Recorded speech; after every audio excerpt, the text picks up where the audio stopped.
Hello everyone, this is Kathy Lien coming to you from the CME NYMEX floor.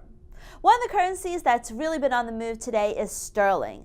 Sterling raced to a 2-month high against the US dollar on the back of stronger data as well as US dollar weakness. Taking a look first at the US dollar component of the trade, because that's really the big story today. The reason why the dollar is down is because investors are optimistic, and when they're optimistic, they take money out of the safety of US dollars and basically invest it in higher risk currencies such as sterling. So the record highs that we had in US stocks today really compounded the gains in the British pound. UK data was better than expected. Retail sales came in stronger than anticipated, and that follows a relatively healthy increase in consumer prices that was reported earlier this week.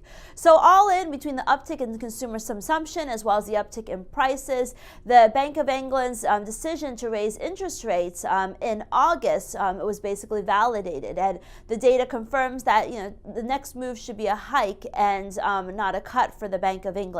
Most importantly, though, investors are acting as if a Brexit deal is done. Now, that's the tricky part, because there's still been a lot of conflicting Brexit headlines, and Brexit is one of the greatest risks for the financial markets, particularly the UK markets. From Prime Minister May, it seems like she doesn't want to accept the Irish border agreement proposal that the EU had, and that was relaxed from previous proposals. And the EU doesn't want to allow as much freedom of movement of goods that the UK wants. And so there's still a lot of friction between the EU and the UK. And every single negative headline that we've seen in pounds has basically caused a sudden drop, followed by a rapid recovery, because despite these mixed headlines, investors think that the two sides are closer to reaching a deal than they have in the past, and they're both motivated to do so.